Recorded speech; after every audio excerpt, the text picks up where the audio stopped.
할렐루야. 주님의 은혜가 오늘 여러분 삶 가운데 가득하시기를 주의 이름으로 축원을 드립니다. 자, 시편 139편 인도자를 따라 부르던 다윗의 시다. 아마 다윗은 악기를 연주했던 사람이기 때문에 악기를 연주하면서 아마 누군가를 야, 이거 따라 불러봐 뭐 이렇게 되겠죠. 그래서 우리도 찬양을 하실 때 앞에서 우리 권사님 또 우리 찬양팀이 찬양으로 인도하는데 아마 다윗이 그런 인도자이기 때문에 또 그걸 연주하는 직접 연주했던 사람이기 때문에 적어도 자기 가정에서는 자기가 자기 식구들이나 또 예배 현장에서 왕이기 때문에 백성들과 함께 자 올라갑시다 찬양합시다 이렇게 이끌어갔던 그런 사람일 것이라고 생각을 합니다. 그가 바라고 그가 믿고 또 그가 알고 있는 하나님에 대해서 시편 139편에서 찬양을 하는 하나님에 대해서 이렇게 설명을 합니다. 어제 새벽에 1절부터 6절까지 하나님은 모든 걸 다 알고 계신다. 너무너무 훤히 잘 알고 계신다 이거죠. 어떻게 숨길 수 없이 알고 계시는 거죠. 어떻게 감출 수 없이 알고 계시는 거예요. 맞아요. 좀 섬뜩한 얘기예요. 모르시는 바 없이 너무너무 잘 아시는 거죠. 근데 그에 비해서 이건 그런 하나님을 전능하신 하나님, 전지하신 하나님으로 고백하는 것도 맞지만 이 고백 뒷면에는 우리를 너무너무 잘 아시는 하나님을 우리는 너무도 모른다라는 사실에 대한 우리를 돌아봄에 대한 그런 이야기이기도 합니다. 맞습니다. 우리를 너무 잘 아시는 하나님에 비해서 우리가 하나님을 너무 모른다. 근데 우리는 하나님을 어떻게 알 수가 없어요. 스스로 알아낼 수가 없습니다. 이 신앙과 믿음의 신학도 마찬가지입니다. 다 마찬가지예요. 뭐 신학이 어디서 나오겠습니까? 성경에서 나오는 거죠. 그 대전제는 뭐냐면 우리가 하나님을 알아내는 게 아니라 하나님이 알려주시지 않으면 알 수가 없어요. 그래서 하나님이 알려주시는 것 그걸 그냥 한마디로 신학적, 신앙적, 성서적으로 계시다라고 이야기해요. 그래서 아주 집중적으로 하나님을 알려주신 것 뭐냐? 바로 예수 그리스도예요. 그래서 집중 계십니다. 그래서 나를 본 자 누구를 본 거라 그랬죠? 하나님을 본 자. 나를 믿는 자가 곧 하나님을 믿는 자다라고 예수님이 얘기했어요. 그래서 예수님이 바로 하나님을 알려주시는 분이에요. 그냥 계시는 것만으로도 하나님을 알 수 있고 볼 수 있는 것이죠. 이게 예수입니다. 근데 예수님이 우리와 함께 계시다가 승천을 하셨어요. 승천을 하시고 우리에게 성령을 보내주셨습니다. 그리고 그 성령이 지금 우리 안에 내주하셔서 우리가 성령이 거하시는 성전이 됐어요. 이제 이게 성전의 개념으로 이야기하면 그 이전에 성막 다윗이 성전을 지었고 이 성전이 무너지면서 수르바벨 성전이 다시 지어지게 되고 물론 그 전에 에스겔이 회복될 성전에 대한 환상을 봤습니다만 그리고 그 성전이 예수 그리스도께서 오셔서 이제 더 이상 그 성전으로 너희들이 대제사장이 대표로 들락날락할 필요가 없이 너희 모두가 다 자유롭게 하나님께로 나아갈 수 있게 되었다. 그리고 그 예수 그리스도께서 대제사장이 되셨고 제물이 되셔서 예수를 믿는 자마다 하나님 앞에 자유롭게 나올 수 있게 되었고 그리고 그 자들이 바로 그 영혼들이 주님이 올라가시면서 보내주신 성령이 거하시는 성전이 되었다. 그래서 너희 몸이 성전이다. 자, 바로 우리가 그런 하나님의 성전이 되었고 그런데 우리는 그런 하나님에 대해서 직접 알 수가 없다. 알려주시지 않으면 모른다. 근데 그 예수님이 지금 승천하신 상황이죠. 그러니까 예수님이 올라가시면서 보내주신 성령이라는 존재가 바로 우리에게 하나님을 알려주시는 존재라는 얘기네요. 마치 주님이 우리와 함께 계셨을 때에 주님을 보면 하나님을 보는 것처럼 그러니까 성령이 충만하면 그거 하나님은 아는 거예요. 예. 성령이 충만한 상태는 곧 하나님을 아는 상태가 되는 겁니다. 자, 그래서 하나님이 직접 알려주시지 않으면 모르기 때문에 참 복되고 은혜스러운 것은 예수 그리스도 이후로 바로 하나님의 말씀인 성경이, 기록된 바 성경이, 우리는 얼마나 충분히 많은 성경을 가지고 있느냐. 구약 성경과 바로 신약 성경을 가지고 하나님이 어떤 하나님인지를 알게 되었다라는 거죠. 그래서 이 계시의 척인 성경을 통해서 하나님을 알 수 있다라는 거. 그래서 이 성경은 하나님이 누구이신지를 알려주시는 계시입니다. 그래서 완벽한 계시예요. 그래서 성경 한 권이면 충분한 겁니다. 그러나 우리는 충분한 것 하나도 제대로 소화해내지 못하고 있기 때문에 하나님을 잘 모른다라고 할 수 있겠습니다. 자, 뭐 어찌되었든 중요한 사실은 1절부터 6절까지는 하나님이 우리를 너무너무 잘 아시는데 그에 비해서 우리는 하나님을 너무너무 모른다라는 사실.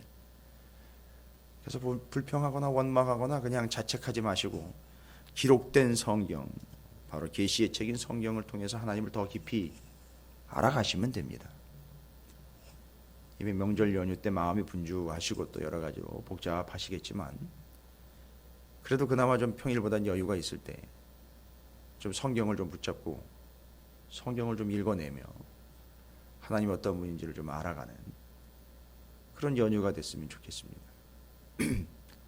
제가 지금 숙제가 너무 많아가지고 연휴 때 제가 숙제를 해야 돼요. 앉아가지고 성경도 읽어야 되고 방송도 봐야 되고 공부도 해야 되고 숙제도 해가야 되고 외울 것도 많고요. 예. 그래서 이 여유 있는 시간에 조금 좀 집중해 볼까 하고 있습니다. 좀 기가 막히고 놀랍죠. 목사인 저도 목사님들과 모여서 하나님의 말씀을 가지고 집중적으로 공부를 할 때 하나님이 어떤 하나님인지를 더 깊이 알게 되더라는 거죠. 계속 알아가는 거죠.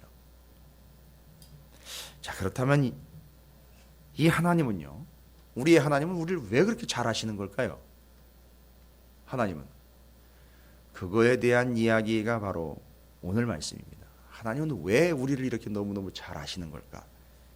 7절부터 16절까지, 특별히 7절부터 12절까지의 내용을 다시 한 번만 읽어보시면, 내가 주의 영을 떠나 어디로 가며 주의 앞에서 어디로 피하리이까? 내가 하늘에 올라갈지라도 거기 계시며 수월에 내 자리를 펼치라도 거기 계시나이다. 내가 새벽 날개를 치며 바다 끝에 가서 거주할지라도 거기서도 주의 손이 나를 인도하시며 주의 오른손이 나를 붙드시나이다. 내가 혹시 말하기를 흑암이 반드시 나를 덮고 나를 두른 빛은 밤이 되리라 할지라도 주에게서는 흑암이 숨기지 못하며 밤이 낮과 같이 비추나이다. 주에게는 흑암과 빛이 같음이니이다. 무슨 얘기입니까? 하나님은 우리를 어떻게 이렇게 잘 아십니까? 예.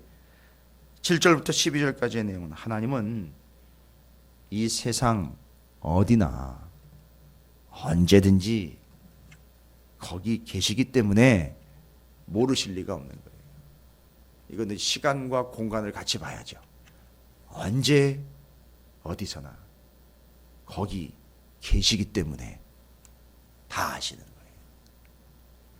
이게 또 머리카락이 쭈뼛쭈뼛하게 서는 얘기예요. 언제 어디나 거기 계신다. 그렇게 여러분이 무게감 있게 들어왔던 말씀이죠. 무소부지하시다. 안 계시는 곳이 없다라는 거죠. 언제 어디나 거기 계신다는 거예요. 여호와 샴마라고 합니다. 그래서 거기 계시는 하나님. 언제 어디나 거기 계시는 거예요. 그러니까 모를 리가 없는 거예요. 무슨 짓을 했는지, 무슨 생각을 했는지, 도대체 무슨 계획을 갖고 있는지 모르실 리가 없는 거예요. 언제 어디든, 나의 10살 때이든 나의 20살 때이든, 언제 내가 군대에 가 있을 때이든지, 내가 결혼을 했을 때이든지, 내가 지방에 가 있을 때이든지, 내가 해외에 나가 있을 때이든지, 내가 어디에 언제 있든 하나님이 어디든 언제든 계시기 때문에 다 하신다는 거예요. 아주 빼도 박도 못하는 사실입니다. 그래서 언제 어디든 거기 계시기 때문에, 그 언제 어디는 언제이고 어디입니까? 내가 있던 그때, 내가 있던 거기를 얘기하는 거예요. 직접적으로. 언제 어디든 거기 계시기 때문에 그런 하나님을요, 그런 하나님이 우리를 너무너무 잘 아시는 거예요. 그래서 다윗이 이야기하는 게, 내가 언제 어디서 대표적인 걸로 이야기하자면 언제 어디로 하면 다윗에게는요. 언제요? 사울한테 피해가지고 죽어라 하고 도망 다닐 때 그때요. 어디요? 동굴 안에서요. 숲속에서요. 저 광야에서. 정말 미친 짐승처럼 여기저기로 뛰어다니면서 도망 다녀야 되고 피해 다녀야 되는 그때. 거기. 사람들은 찾아오지도 않는 거기. 나는 피해 당하고 도망 다녀야 되는 거기. 누구도 가고 싶지 않았던 거기. 동굴 안. 그때 거기 내가 글로 도망갔고 내가 그때 별 수 없이 그때로 피해갔지만 결론은 뭡니까? 그때 거기 하나님이 계셨다는 거예요. 그러니까 피할 수가 없는 거죠. 하나님 너무너무 잘 아시는 거예요. 그때 네가 무슨 생각을 했고 어떤 일들을 했는지 다 아시는 거죠. 자, 그래서 이렇게 언제 어디든 계시는 하나님이 너무너무 잘 아시는 건데 바로 이런 하나님을요, 사람은요 피할 수가 없고 떠날 수가 없다는 거예요. 7절이 그 얘기입니다. 내가 주의 영을 떠나 어디로 가며 주의 앞에서 어디로 피하리까? 그런 하나님을 피할 수 없고 떠날 수 없다는 거예요. 여러분 놀리는 게 아닙니다. 장난치는 게 아니에요. 피해 보시고 도망가 보십시오. 어디든 하나님이 못 가시고 어디든 하나님이 모르실 리 없지요. 한번 모른 척하고 아닌 척하면서 한번 떠나 보십시오. 하나님이 모르실 리 없거든요. 오해하거나 착각하시면 안 됩니다. 그런 하나님을 인간은 피할 수가 없고 떠날 수가 없습니다. 이 말도 참 섬찟한 말이에요. 하나님이 감시자라는 게 아니라요. 이 말의 본질은 뭐냐 하면 하나님이 언제 어디든 계시기 때문에 다 알아요. 그래서 우리는 피할 수가 없고 떠날 수가 없어요. 그러니까 짜증이 납니다가 아니라 이 사실을 아는 다윗은 10절에 이렇게 고백을 합니다. 거기서도 주의 손이 나를 인도하시며 주의 오른손이 나를 붙드시리이다. 이걸 얘기하려고 하는 거예요. 언제 어디든 거기 계시기 때문에 나를 너무너무 잘 아시는 하나님이 나에게 간섭해가지고 너는 왜 그런 식으로 살아? 라고 잔소리하시면서 쿡쿡 찔러대시는 하나님이 아니라 그런 피할 수 없고 떠날 수가 없는 하나님, 짜증나는 게 아니라 바로 그 하나님이 언제 어디서든지 나를 인도하시고 나를 붙드신다라는 겁니다. 여러분 잊지 마십시오. 언제 어디나 거기 계시는 하나님이기 때문에 인간은 그 하나님을 떠날 수도 없고 피할 수도 없습니다. 그건 짜증나는 얘기가 아니라 감사하며 은혜입니다. 왜요? 바로 그 하나님이 언제 어디서든 나를 인도하시며 나를 붙들고 계신다라는 증거이기 때문에 그렇습니다. 행복해 하시길 바랍니다. 그게 중요한 사실입니다. 그래서 하나님이 우리를 너무너무 잘 아시는 겁니다. 어디든 언제든 거기 계시기 때문에 그렇습니다. 여러분, 여러분의 삶에 언제 어디든 거기 하나님이 계시는 줄로 믿습니다. 여러분의 동의를 구할 일은 아닙니다. 믿거나 말거나도 아니에요. 우리의 믿음이 하나님의 존재를, 하나님의 존재하심을 좌우하거나 영향을 미치지는 못합니다. 여러분이 믿건 안 믿건이, 믿거나 말거나가 아니라 믿건 안 믿건 하나님은 바로 그때 거기 계신다라는 사실이 중요한 사실입니다. 왜 그렇게 또 하나님은 우리를 너무너무 잘 아시는 걸까요? 13절부터 16절까지가 이야기합니다. 나를 만드셨으니 잘 아시죠. 직접 만드셨는데 혹시 기억이 있으십니까? 뭐 어렸을 때든지 요즘이든지 간에 뭐 하나 직접 만져보신 경험이 있으십니까? 만들어 보신 경험이 있으십니까?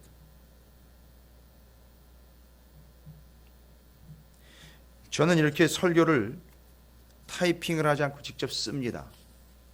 노트나 공책에다가 직접 씁니다. 노트나 공책이나 똑같은 얘기네. 이렇게 종이에다가 써요. 타이핑을 해도 좋습니다만 깔끔하지만 만년필에다 잉크를 직접 담아서 직접 씁니다. 뭐 이걸 영원히 보관하겠다가 아니라 쓰면서 하나님의 인도를 받는 거예요. 쓰면서 마치 이전에 하나님의 사람들이 성경을 말씀을 받으면서 이렇게 기록했던 거죠. 그러다가 여호와라는 이름이 나오면 붓을 빨아가지고선 다시 쓴 것처럼 그렇게 씁니다. 어떻게 보면 이것도 제가 이제 만들어내는 걸 수도 있죠. 내용이야 뭐 하나님 주신 거니까 그걸 만들어내는 건 아니지만, 여러분 하나님이 왜 우리를 그렇게 잘 아십니까? 그렇죠. 우리가 있는 언제 어디든 거기 계시기 때문에 다 아시는 거예요. 그리고 더 완벽한 사실은 하나님이 우리를 만드셨기 때문에 13절부터 16절까지 쭉 보시면 바로 이제 그런 내용이지 않습니까? 주께서 내 내장을 지으시며 나의 모태에서 나를 만드셨나이다. 맞는 얘기죠.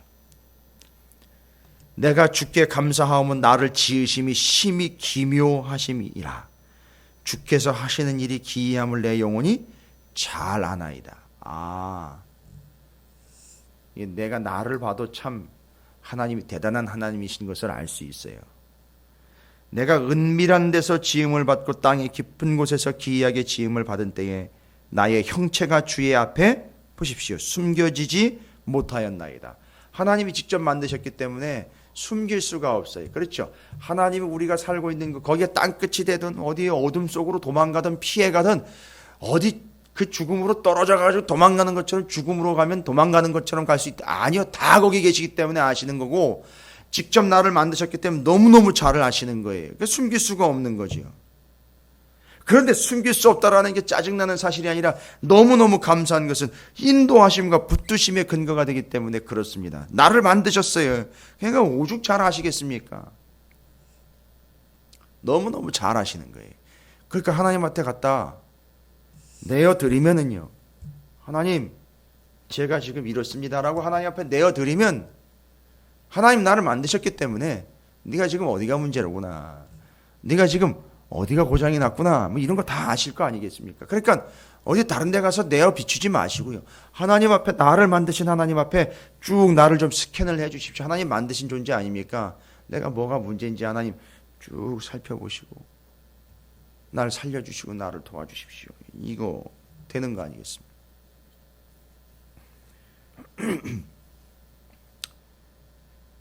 그래서 15절에 또 얘기하는 거죠. 내가 은밀한 데서 지음을 받고 땅의 깊은 곳에서 기이하게 지음을 받은 때에 나의 형체가 주의 앞에 숨겨지지 못하였나이다. 제가 앞에서는요, 피할 수 없고 떠날 수 없다라고 7절 말씀을 얘기해 드렸는데 15절에서는요, 숨길 수 없다라고 얘기했습니다. 그래서 하나님 앞에서는요, 자, 뭐 결론 낼게요. 하나님을 피할 수 없고 떠날 수 없습니다. 우리 영혼은요. 두 번째로 우리는요, 하나님 앞에서 숨을 수도 없고요, 숨길 수도 없어요. 참 묘한 문학적 대꾸를 이루고 있어요. 피할 수 없고 떠날 수 없습니다. 숨을 수도 없고 숨길 수 없어요. 이유는 뭐죠? 딱 하나, 하나님이 나를 너무 잘 아신다는 거죠. 이유는요, 왜 잘 아신다고요? 그때 거기 나와 항상 함께 계시기 때문이고요, 나를 직접 만드셨기 때문에 나를 너무너무 잘 아신다는 거예요. 피할 수 없고 떠날 수 없습니다. 숨을 수 없습니다. 숨길 수도 없습니다. 하나님은 너무 잘 아셔요. 그러면은요, 이제 이 사실이 용납이 되고 인정이 되고 믿겨지면 이제 우리는 하나님을 아는 게 되는 거예요. 이해가 되십니까? 인정하는 것은 아는 것인 거예요. 제가 성경을 보니 그렇더라고요. 하나님을 인정하는 게 하나님을 아는 거예요. 하나님 그런 하나님 맞습니다라고 인정하는 게 하나님을 아는 겁니다. 여러분 모두가 다 그런 하나님을 인정하시기를, 나를 너무너무 잘 아시는, 언제 어디든 거기 계시고 하나님이 나를 지으셨다라는 걸 인정하셔서 그런 하나님을 아는 바, 그것이 곧 여러분의 믿음이 되시기를 주님의 이름으로 축원을 드립니다. 한 가지 더, 오늘 시편 139편 16절에서는 그런 하나님을 이제는 알아가는 것에 대해서 여지를 주고 있습니다. 뭐죠? 내 형질이 이루어지기 전에 주의 눈이 보셨으며 나를 위하여 정한 날이 하루도 되기 전에 주의 책에 다 기록되었나이다. 책에 기록되어 있어요. 성경이요. 여러분 성경을 소중히 여기시길 바랍니다. 하나님이 나를 뭘 통해서 알 수 있는 바 아닙니다. 그냥 하나님 잘 아세요. 근데 문제는 우리가 하나님을 알아야 된다는 것이죠. 하나님을 알기 위해서는요, 그러한 하나님이라는 걸 인정하십시오. 그리고 기록된 성경, 책을 통해서 하나님을 더 깊이 알아가시게 되시기를 주님의 이름으로 축원을 드립니다. 이 명절 연휴 기간 동안에 그러한 하나님을 인정하시며 성경을 통해 알아가시는 복된 절기가 되시기를 주님의 이름으로 축원을 드립니다.